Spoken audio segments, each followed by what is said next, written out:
Мунарбек Сапидиновдун соттук териштирүүсү аягына чыкты. Сот иштери эми башталат. Ал эми Райымбек Матраимовдун негизги өнөктөшү делген кытайлык Хабибулла Абдыкадырдын Бишкек Сити борбору курулууда. Ушул жана башка жаңылыктар менен бүгүнкү чыгарылыштан кененирээк тааныша аласыздар. Студияда Перизат Сайтурхан. Кечээ борбордук шайлоо комиссиясы өз талапкерлигин 6-округ боюнча көрсөткөн Шайлообек Атазовдун талапкерлигин каттоодон баш тарткан. Мындай чечим БШКнын комиссиянын жыйынында кабыл алынды. Жумушчу топ Атазов тапшырган документтер шайлоо мыйзамынын талаптарына жооп бербей тургандыгын аныктаган. Мындай чечимди кээ бир телеграм-каналдар Атазов менен Жалалиддин Нурбаевди каттоого баш тартуунун негизги себеби катары. Алар чыгып жаткан шайлоо округдарында бийликке, анын ичинде Ташиевке жакын адамдардын чыгуусу менен байланыштырышкан.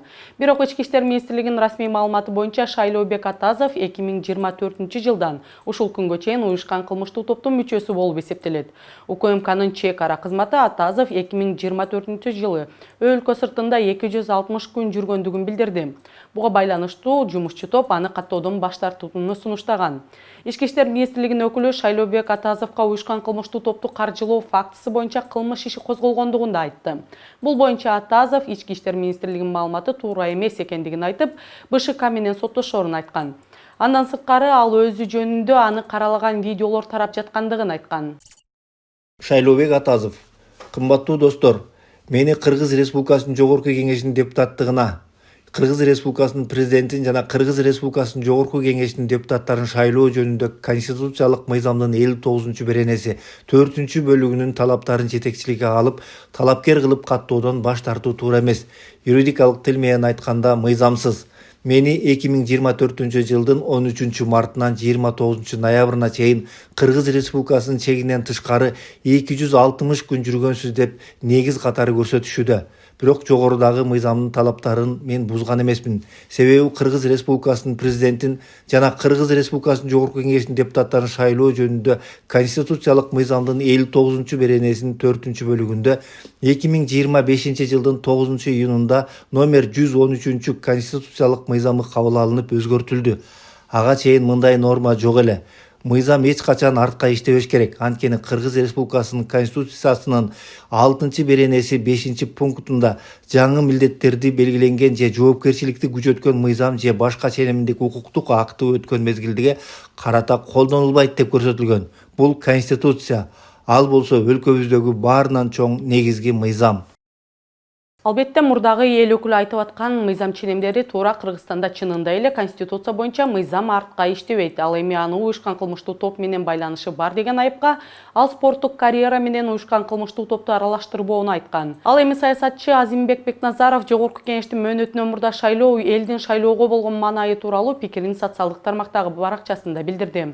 Анын айтымында шайлоого карата эки топ тымызын өнөктүктү баштаган. Анын айтымында бул топтордун бирөөсү мамлекет башчысы Садыр Жапаровго таянса, экинчиси УКМКнын төрагасы Камчыбек Ташиевке таянууда. Элдин маанайы кандай десем, баары бир.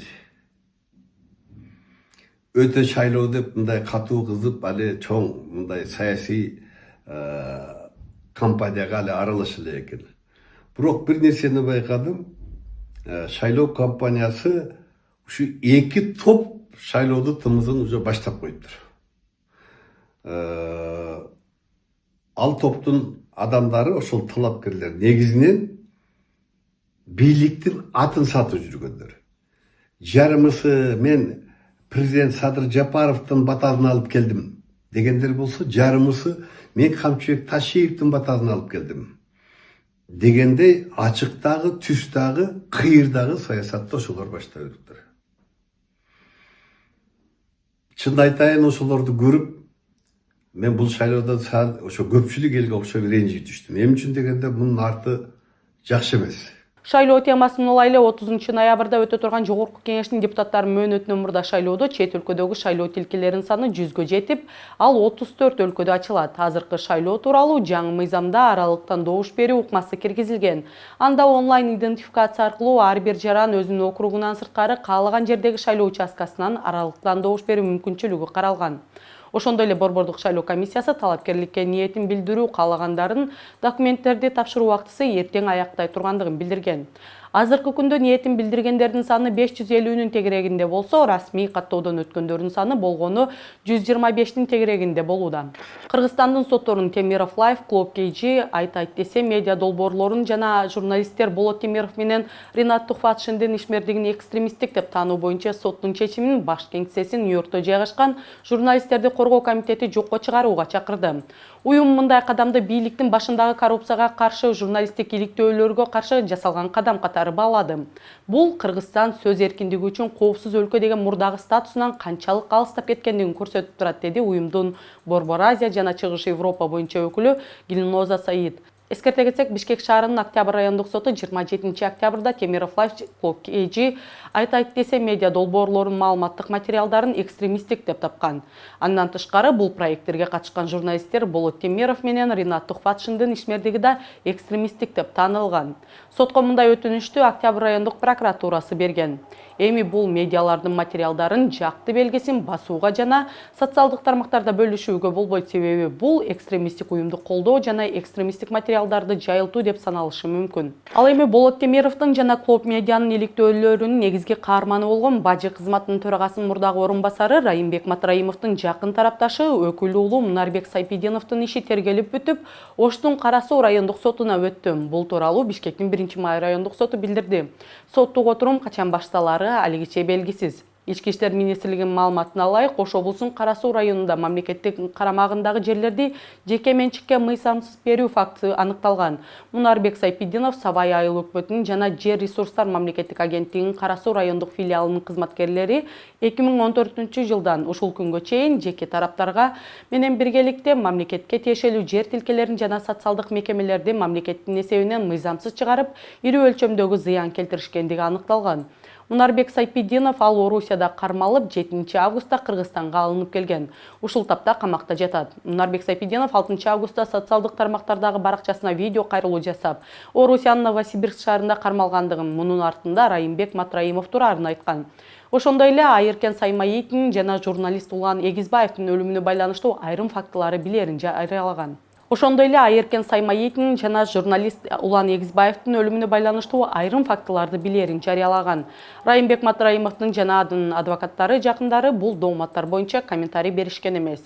Ал эми Райымбек Матраимовдун негизги өнөктөштөрүнүн бири болгон Хабибулла Абдукадырдын Бишкектин борборунда курулган Нарын ресторан ордундагы курулуш иштери уланууда. Буга чейин кабарлагандай, Фрунзе жана Шопоков көчөлөрүнүн кесилишиндеги жерде көп функционалдуу Бишкек Сити комплекси курулуп жатат.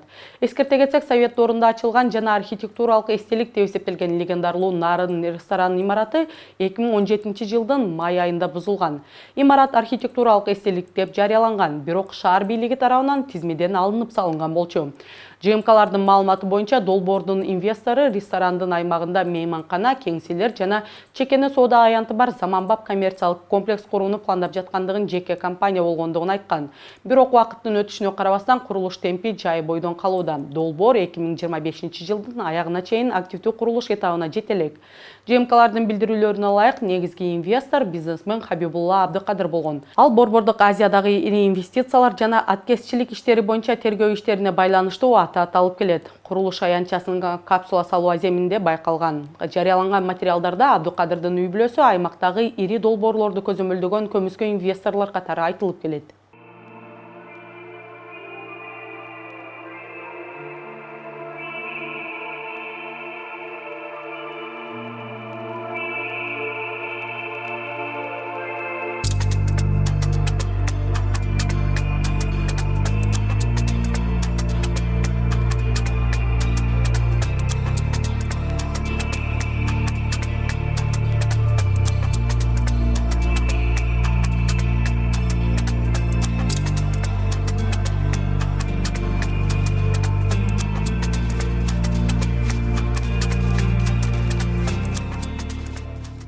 Мамлекеттик бажы кызматы тиешелүү бажылыктар издөөсүз уюлдук телефондорду мыйзамсыз алып кирүү жана сатуу фактыларын бетин ачты. Мекеменин маалыматына караганда, каттоодон өтпөгөн телефондор, сатылып жаткан соода түйүндөрү жана кампалар аныкталган. Тесттик сатып алуулар жана издөөлөр 12 соода түйүндөрүндө жана бир канча кампада жүргүзүлдү. Натыйжада Apple жана Samsung сыяктуу ар кандай маркадагы 243 уюлдук телефондор табылган. Бул телефондор EAIS жана Smart бажы маалымат базасында катталган эмес. Бул алардын мыйзамсыз ташылып келгендигин көрсөтүп турат. Мыйзам бузуулар ЦУМ, ГУМ, Чынар, Жеңиш бизнес борборлорунда Абдрахманов көчөсүндө жайгашкан кампада аныкталган. Материалдар мындан ары иликтөө жана Кыргыз Республикасынын мыйзамдарына ылайык чечим кабыл алуу үчүн мамлекеттик бажы кызматынын тергөө башкармалыгына өткөрүлүп берилген. Кыргызстан 17 ноябрдан тарта жаңы 20 жана 50 сомдук банкноттору өздөрү чыгара баштайт. Улуттук банктын төрагасы Мелис Тургунбаев банкнотторду массалык түрдө чыгарууга даярдык иштери аяктагандыгын жарыялады. Президент Садыр Жапаров 2026 жылдын ортосуна чейин өлкө бардык банкнотторду 20 сомдон 5000 сомго чейинки өз алдынча басып чыгарууну толук циклын түзүүнү пландап жаткандыгын, бул Кыргызстандын коопсуздугун жана каржылык көз карандысыздыгын жогорулатарын белгиледи. Банкноталар учкун басмаканасында басылып чыгарылат. Мурда кыргыз сомдун банкноттору чет өлкөлөрдө, Францияда жана АКШда басылып чыгарылышчу. 50 сомдук жаңы жылга чейин өзүбүздөн чыгарабызбы уже? 17 ноябрда биз сымылда деп туруп 20 сом 50 сомдукту чыгарабыз уже өзүбүз. Бүт кагаз иштер бүт договорлор бар, бүт тилдермен бар, бүт Кийинки жылдын ортосуна барып калган бүт 5000 сомдукка чейин уже өзүбүздөн чыгара баштайбыз. Быйыл жаңы жылга чейин 20 сом 50 сомдук чыгарабыз. Кыргызстан менен Кытай Баткен аймагында күн электр станциясын куруу боюнча келишимге кол коюшту. Судшоуда Кыргызстандын энергетика министрлиги States Technology Co Limited жана Sun Energy Co компаниялары менен Баткен районунун Актурпак айылында 250 мегаватт кубаттуулуктагы күн электр станциясын куруу боюнча инвестициялык келишимге кол койду. Курулуш 2025 жылы башталып, 27 жылы бүткөрүлөт. Электр энергиясын НЭС сатып алат. Энергетика министрлиги жана Кытайлык Power China корпорациясы ошондой эле энергетика системасын өнүктүрүү, адистерди окутуу жана токтогул суу сактагычында калкып жүрүүчү күн электр станцияларын куруу мүмкүнчүлүгүн изилдөө боюнча кызматташуу меморандумуна да кол коюшту. Дагы бир Кытай инвесторлору катышкан долбоор Оштода башталат. Оштогу эски борбордук базардын ордуна сейилбак курулат. Мэр Жеңишбек Токторбаев кытайлык компаниянын өкүлдөрү менен Ак Буура дарыясынын боюнда заманбап сейилбак куруу долбоорун талкуулады. Грант менен курула турган жаңы сейилбактын алдын ала долбоору даяр болду. Мэр курулушту жакынкы күндөрү баштоону буйруду. Эске сала кетсек, борбордук базар ушул жайда демонтаждалган. Сатуучулар шаардын четиндеги жаңы муниципалдык базарга көчүрүлгөн болчу. АКШда жол кырсыгынан улам 2 кыргызстандык каза болуп, бирөөсүнүн абалы оор. Маалыматтар боюнча кырсык Индиана штатында орун алган. 27 октябрдын түнүндө West Lafayette Mercedes-Benz үлгүсүндөгү унаа бетон мамыга урунуп, өрттөнүп кеткен. Кырсыктан 2 жаш жигит каза болгон. Чыңгыз Сарыбаев окуя болгон жерде, ал эми 21 жаштагы Ясин Сайдыбалиев ооруканада каза болгон. 3-чү жүргүнчү Канат Алтынбеков оор абалда ооруканада жатат. Маалымат каражаттарынын маалыматы боюнча үчөө тең катуу күйүк алып, унаанын сыртынан табылган. Округдук полициянын маалыматы боюнча үчөө тең коңшу Уайт округундагы жеке үйдө туулган күн кечесине катышкан. Ошол түнү алар дүкөнгө барууну чечишкен. Кайра келе жатып, алар кырсыкка кабылышкан. АКШдагы кыргыз диаспорасы жабыркаган тарапка жардам берүү жана жабырлануучулардын сөөгүп коюу чыгымдарын жабуу үчүн каражат чогултуу акциясын уюштурду. Чикагодагы Кыргызстандын башкы консулдугу АКШдагы жол кырсыгында каза болгон жана жаракат алган кыргыз жарандардын үй бүлөлөрү менен тынымсыз байланышта болуп отургандыгын жарыялады. Аларга консулдук жана юридикалык жардам көрсөтүлүүдө. Мындан тышкары жергиликтүү укук коргоо органдары жана сөөгүп коюу кызматтары менен байланыш түзүлгөндүгүн айтышты.